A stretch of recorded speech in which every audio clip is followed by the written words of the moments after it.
Hello friends, welcome to my channel success ITI classes. दोस्तों, जैसा कि आप लोग को मालूम है, हमारे चैनल सक्सेस आईटीआई क्लासेस पर कल की क्लास में हम लोग आईटीआई सेकेंड ईयर इलेक्ट्रीशियन के लिए पहली क्लास लिए थे, जिसमें हम लोग क्वेश्चन नंबर 15 तक कंप्लीट कर लिए थे। ये सभी क्वेश्चन निम्मी के क्वेश्चन हैं, जो क्वेश्चन आप लोग के एग्जामिनेशन में पूछे जाते हैं। ऑनलाइन एग्जामिनेशन जो होगा आप लोग का, यही सब क्वेश्चन पूछे जाते हैं। सभी निम्मी के क्वेश्चन हैं। इसी तरीके से डे बाय डे हम लोग आईटीआई सेकेंड ईयर इलेक्ट्रीशियन की क्लासेस ले रहे हैं। तो आज की क्लास में हम लोग देखेंगे क्वेश्चन नंबर 16। कल की क्लास में हम लोग क्वेश्चन नंबर 15 तक कंप्लीट कर लिए हैं। जो लोग नहीं देखें वो क्लास जाकर देख सकते हैं हमारे चैनल पर। चलिए हम लोग देखेंगे क्वेश्चन नंबर 16। क्वेश्चन नंबर 16 में पूछा गया, how interpoles are connected in a DC generator. DC generator में इंटरपोल कैसे जुड़े होते हैं। देखिए, इंटरपोल क्या होता है उसके बारे में आप लोग जानिए। ये होता है हमारा कंस्ट्रक्शन मशीन का, यहाँ पर होता है मेन पोल। इस तरीके से हमारा मेन पोल बना होता है और दो मेन पोल के बीच में इस तरीके से एक वाइंडिंग कनेक्ट होती है। इसको हम लोग बोलते हैं इंटरपोल। ये क्या है? इंटरपोल। ये है मेन पोल। ये भी हमारा मेन पोल है। ये हमारा एन है तो ये होगा एस। तो दो मेन पोल के बीच में एक इंटरपोल को कनेक्ट किया जाता है। अब हम लोग बात करेंगे जो इंटरपोल कनेक्ट है उसका कनेक्शन कैसे होता है। देखिए, क्वेश्चन में यही पूछा गया है कि इंटरपोल जो होता है कैसे जुड़े होते हैं। तो देखिए, आर्मेचर के साथ श्रेणी क्रम में जुड़े होते हैं। आर्मेचर जो होता है, ये हमारा आर्मेचर है। आर्मेचर के साथ श्रेणी क्रम में इंटरपोल की जो वाइंडिंग होती है उसको हम लोग कनेक्ट करते हैं, याद रखिएगा। तो यहाँ पे ऑप्शन कौन सा मैच कर रहा है? ऑप्शन नंबर ए, आर्मेचर के साथ श्रृंखला में। श्रृंखला का मतलब होता है सीरीज में, in series with armature. Interpole की वाइंडिंग आर्मेचर के साथ श्रृंखला या श्रेणी क्रम में सीरीज में कनेक्ट की जाती है। इंटरपोल की वाइंडिंग कनेक्ट क्यों की जाती है, ये भी क्वेश्चन आप लोग से पूछा जा सकता है। इंटरपोल को हम लोग कनेक्ट कर रहे हैं तो क्यों कनेक्ट कर रहे हैं, इसका कुछ तो रीज़न होगा। देखिए, इसका रीज़न यही है कि एक हमारा इफेक्ट होता है, उसको बोलते हैं हम लोग आर्मेचर रिएक्शन प्रभाव। क्या होता है कि हमारा एक मेन वाइंडिंग का फ्लक्स होता है, एक होता है फील्ड वाइंडिंग का फ्लक्स। दोनों फ्लक्स जब आपस में टकराते हैं तो वहाँ पर एक रिएक्शन होता है, उसको हम लोग बोलते हैं आर्मेचर रिएक्शन। इसी आर्मेचर रिएक्शन के प्रभाव को कम करने के लिए इंटरपोल की वाइंडिंग को कनेक्ट करते हैं। तो ये कैसे कनेक्ट करते हैं? आर्मेचर के साथ श्रेणी क्रम में। Option number A. अगला क्वेश्चन देखिए, क्वेश्चन नंबर 17। एक स्वयं उत्तेजित डीसी जनरेटर में अवशिष्ट चुंबकत्व की क्या आवश्यकता है। देखिए, अवशिष्ट चुंबकत्व जिसको बोलते हैं रेसिडुअल मैग्नेटिज्म। क्या बोलते हैं? रेसिडुअल मैग्नेटिज्म या अवशिष्ट चुंबकत्व। तो इसकी आवश्यकता ये होती है कि वोल्टेज का निर्माण करें, फील्ड करंट को कम करें, आर्मेचर करंट कम करें, या तो ऑप्शन नंबर डी में दिया हुआ है नियत आउटपुट वोल्टेज बनाए रखें। तब आइए क्वेश्चन पर। क्वेश्चन में क्या बोला है? अवशिष्ट चुंबकत्व। अवशिष्ट चुंबकत्व को हम लोग बोलते हैं रेसिडुअल मैग्नेटिज्म। अवशिष्ट चुंबकत्व जो होता है किसी भी मशीन में वोल्टेज को बनाने के लिए बहुत ज़रूरी होता है। अगर अवशिष्ट चुंबकत्व या रेसिडुअल मैग्नेटिज्म नहीं होगा, वोल्टेज का निर्माण नहीं होगा। सेपरेटली एक्साइटेड अगर मशीन होगी तो उसको तो अलग से हम लोग एक्साइटेशन देख के अवशिष्ट चुंबकत्व बना लेंगे, लेकिन हम लोग को अवशिष्ट चुंबकत्व बहुत ज़रूरी होता है वोल्टेज का निर्माण करने के लिए। तो यहाँ पे अगर आवश्यकता क्या है इसकी? बिल्डअप द वोल्टेज, वोल्टेज का निर्माण करें। Option number A. अगला क्वेश्चन देखिए, क्वेश्चन नंबर 18। पूछा गया है कि डीसी मशीन में वे कौन से दो बिंदु हैं जो ब्रश संपर्क प्रतिरोध को मापते हैं। विपरीत ब्रश के बीच प्रतिरोध, ब्रश और कम्यूटेटर राइजर के बीच प्रतिरोध, ब्रश और कम्यूटेटर के बीच प्रतिरोध, ब्रश और आर्मेचर कंडक्टर के बीच प्रतिरोध। देखिए, यहाँ पे पूछा ब्रश संपर्क प्रतिरोध। तो ब्रश का जो संपर्क होता है वो होता है कम्यूटेटर से। तो ब्रश और कम्यूटेटर के बीच जो प्रतिरोध होगा उसी को हम लोग बोलेंगे कि वही दो बिंदु होंगे जो ब्रश और कम्यूटेटर के बीच का प्रतिरोध होंगे, उसी को मापेगा। इसका ऑप्शन नंबर सी सही हो जाएगा, ब्रश और कम्यूटेटर के बीच प्रतिरोध। ब्रश का काम क्या होता है कि धारा को कलेक्ट करना। ब्रश बनता किस चीज़ का है? या तो हम लोग ग्रेफाइट से बनाएंगे या तो कार्बन से बनाएंगे। छोटी मशीन होती है तो कार्बन का ब्रश बना लेते हैं, बड़ी मशीन होगी तो हम लोग ग्रेफाइट का ब्रश बनाते हैं। अगला क्वेश्चन देखिए, क्वेश्चन नंबर 19।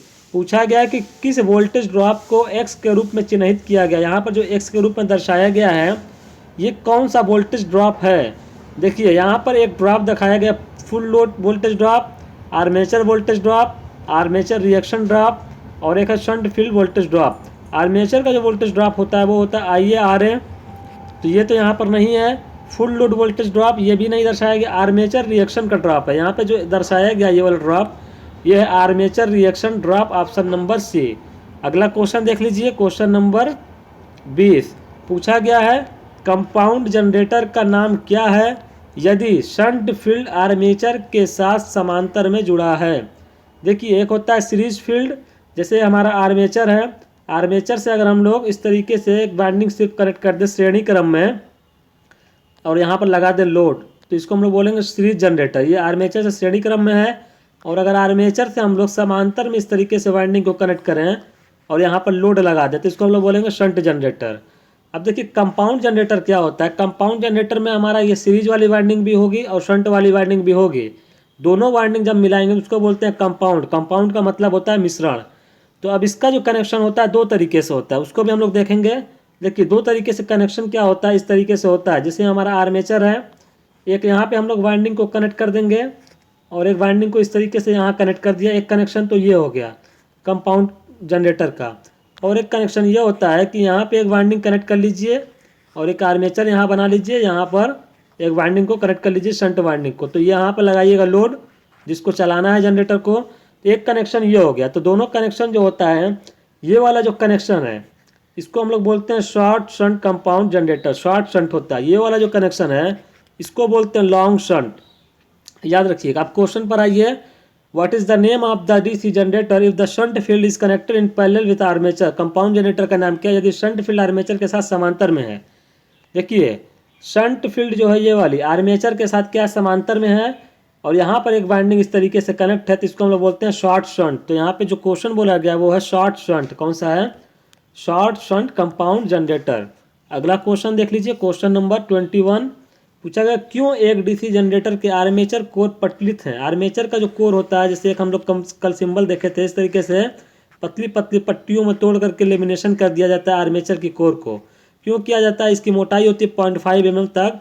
तो ऐसा करने से क्या होता है, लेमिनेटेड करने से एक लॉसेज होते हैं, वो होता है एडी करंट लॉस, जिसको बोलते हैं भंवर द्वारा हानि, वही कम हो जाता है। तो भंवर द्वारा हानि या एडी करंट लॉस को कम करने के लिए हम लोग क्या करते हैं, लेमिनेटेड करते हैं। इसका ऑप्शन नंबर डी सही हो जाएगा, reduce the eddy current loss, भंवर द्वारा हानि को कम करें। ऑप्शन नंबर डी सही हो जाएगा। अगला क्वेश्चन देखिए, डीसी जनरेटर का आर्मेचर प्रतिरोध बहुत कम क्यों है। देखिए जैसे मान लीजिए कोई हमारा ये प्रतिरोध है, इस तरीके से यहाँ से हम लोग करंट को अगर ले जाएंगे, आई करंट जा रही है, ये प्रतिरोध आर है, तो यहाँ पे वोल्टेज ड्रॉप हो जाएगा आई इंटू आर, वोल्ट इतना ड्रॉप हो जाएगा। यहाँ से अगर हम लोग 20 वोल्ट दिए हैं और 5 वोल्ट का इसमें ड्रॉप हो गया तो यहाँ पे 15 वोल्ट ही पहुँचेगा। तो कहने का मतलब है कि आर्मेचर का प्रतिरोध हम लोग कम क्यों रखते हैं। देखिए ये प्रतिरोध जब हम लोग आर्मेचर का कम रखेंगे तो यहाँ पर ड्रॉप कम से कम होगा, तो ये जो वोल्टेज देंगे ज़्यादा से ज़्यादा यहाँ पर पहुँचेगा। यही रीज़न होता है कि आर्मेचर का प्रतिरोध कम रखते हैं ताकि आर्मेचर में ड्रॉप कम से कम हो। तो ऑप्शन नंबर ए दिया हुआ आर्मेचर धारा को कम करें, नहीं धारा को कम करना इसका काम नहीं है, आर्मेचर वोल्टेज ड्रॉप को कम करें, ऑप्शन नंबर बी। तो आप लोग समझ गए होंगे, ड्रॉप कम करने के लिए आर्मेचर का प्रतिरोध बहुत कम रखा जाता है। अगला क्वेश्चन देखिएगा, क्वेश्चन नंबर 23, डीसी जनरेटर को घड़ी की दिशा में ही क्यों चलाना चाहिए। घड़ी की दिशा का मतलब समझ रहे हैं, इस दिशा में डीसी जनरेटर को क्यों चलाना चाहिए, इसको बोलते हैं क्लॉकवाइज, और एक डायरेक्शन होती है घड़ी के विपरीत दिशा में, इस तरीके से इसको हम लोग बोलेंगे एंटी क्लॉकवाइज।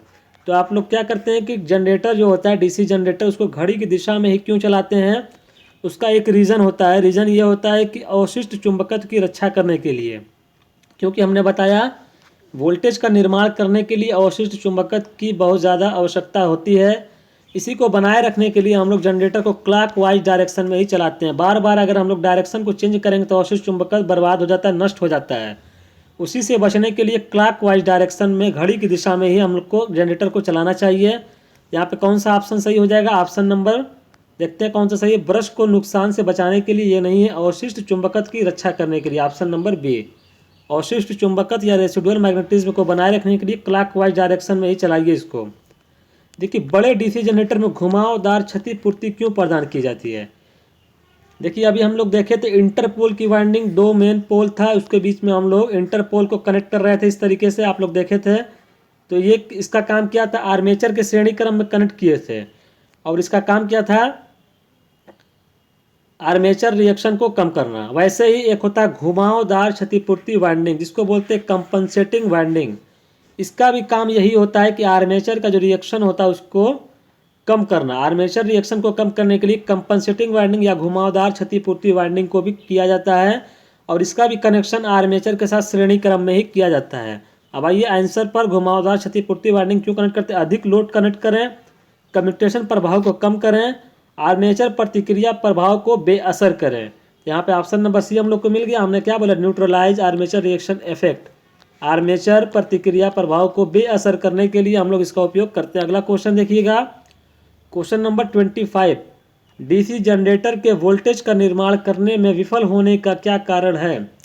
देखिए, हम लोग डीसी जनरेटर में जो चला रहे हैं उसको, तो वोल्टेज नहीं बन रहा है। वोल्टेज नहीं बन रहा है तो उसका कुछ तो रीज़न ज़रूर होगा। अब वो रीज़न है कौन सा? ढीले ब्रश का संयोजन। ब्रश अगर ढीला होगा, वहाँ पर कनेक्शन अगर उसका ढीला कर दें, वहाँ पर स्पार्किंग होने लगेगी लेकिन वोल्टेज बनेगा। आर्मेचर प्रतिरोध अधिक हो जाए, देखिए आर्मेचर का प्रतिरोध अगर अधिक होगा तो यहाँ पर ड्रॉप ज़्यादा हो जाएगा, IAR ड्रॉप ज़्यादा हो जाएगा, कम वोल्टेज मिलेगा लेकिन वोल्टेज तो बनेगा। यहाँ पूछा है कौन सा कारण है कि वोल्टेज नहीं बन रहा है, तो फील्ड प्रतिरोध क्रांतिक प्रतिरोध से ऊपर हो जाए। ऑप्शन नंबर सी सही हो जाएगा। देखिए, एक फील्ड वाइंडिंग होता है, इसका प्रतिरोध होता है फील्ड रेजिस्टेंस, एक होता है क्रिटिकल रेजिस्टेंस। इस क्रिटिकल रेजिस्टेंस पे आप लोग गौर करिए, कभी भी किसी मशीन में अगर क्रिटिकल पॉइंट से ऊपर रेजिस्टेंस चला गया तो उसमें कोई भी वोल्टेज नहीं बनेगा।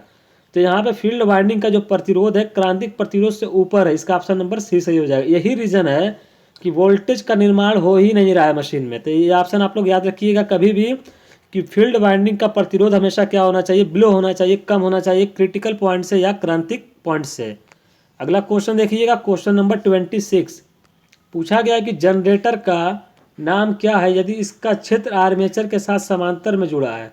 देखिए यहाँ पे एक हमारा आर्मेचर है, आर्मेचर के समांतर में इस तरीके से क्षेत्र जुड़ा है। क्षेत्र का मतलब होता है फील्ड वाइंडिंग, और यहाँ पर लोड कनेक्ट कर लीजिए, यहाँ से करंट निकलेगी, ये हो गया शंट वाइंडिंग। इसी का नाम क्या है? तो हमने क्या बताया, जब समांतर में इसको हम लोग बोलेंगे शंट जनरेटर, और अगर श्रेणी क्रम में इस तरीके से हम लोग लगा देते वाइंडिंग को तो हम लोग क्या बोलते हैं? इसको श्रेणी जनरेटर या सीरीज जनरेटर, लेकिन यहाँ पे समांतर बोला, देखिए आर्मेचर के समांतर में, तो हम लोग क्या बोलेंगे? ये शंट जनरेटर का सिंबल दर्शाया गया है।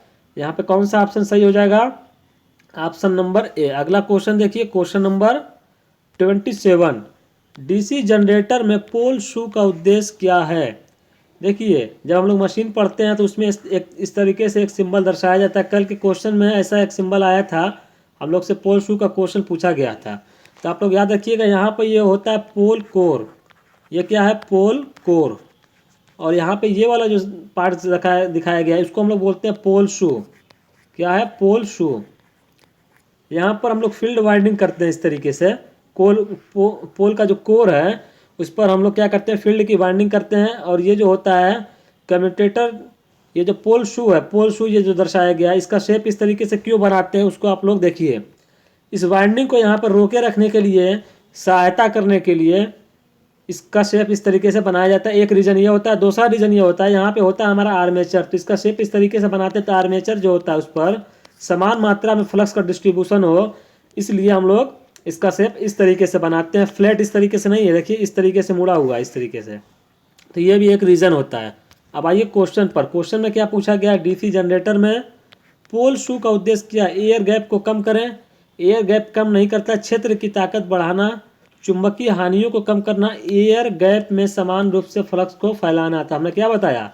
इस तरीके से शेप बनाने से यहाँ पर फ्लक्स का डिस्ट्रीब्यूशन एक समान होता है, तो इसका ऑप्शन नंबर डी सही। अगला क्वेश्चन देखिएगा, क्वेश्चन नंबर 28, डीसी जनरेटर में स्प्लिट रिंग का क्या कार्य है? देखिए, डीसी जनरेटर क्या होता है, उसमें एक पार्ट्स होता है, उसको हम लोग बोलते हैं स्प्लिट रिंग या कम्यूटेटर।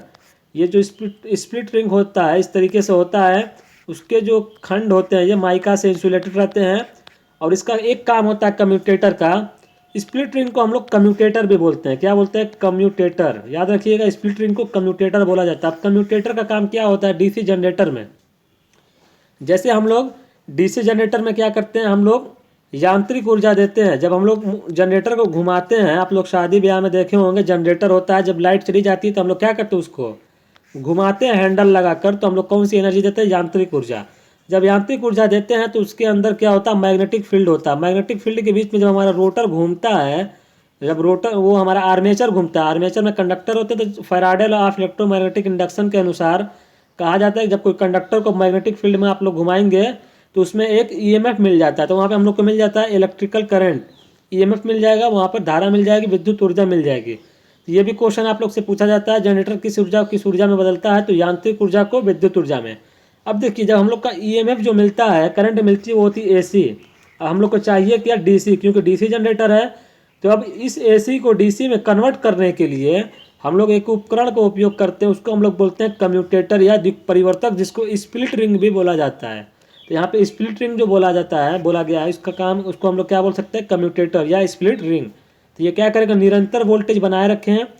ऑप्शन नंबर बी दिया हुआ, धारा को एक दिशा में एकत्रित करता है, ब्रश पर वोल्टेज ड्रॉप को कम करता है, रेटेड की तुलना में टर्मिनल वोल्टेज बढ़ाता है। तो इसका ऑप्शन नंबर बी सही हो जाएगा। देखिए ऑप्शन नंबर बी में दिया हुआ है, धारा को क्या करता है, एक दिशा में एकत्र करता है। क्योंकि देखिए धारा की जो दिशा थी इस तरीके से थी, एसी थी, इसको डीसी में कन्वर्ट कर दिया इस तरीके से, तो एक दिशा में हो गया। इसी एसी को डीसी में कन्वर्ट करना मतलब धारा को एक दिशा में करना, तो यही काम करता है कम्यूटेटर, या जिसको स्प्लिट रिंग बोला जाता है। अगला क्वेश्चन देखिए, क्वेश्चन नंबर 29, जनरेटर में ब्रश बनाने के लिए किस सामग्री का उपयोग किया जाता है। देखिए ऐसा एक क्वेश्चन अभी आया था जब हम लोग पढ़ रहे थे कि किन दो पॉइंट के बीच में कम प्रतिरोध को मापते हैं, तो हम लोग देखे थे कम्यूटेटर जो होता है वो ब्रश से कांटेक्ट में रहता है, तो कम्यूटेटर और ब्रश के बीच जो प्रतिरोध मापा जाता है वही 2 पॉइंट होता था। अब जो ब्रश होता है उसका काम होता है कि धारा को एकत्रित करना।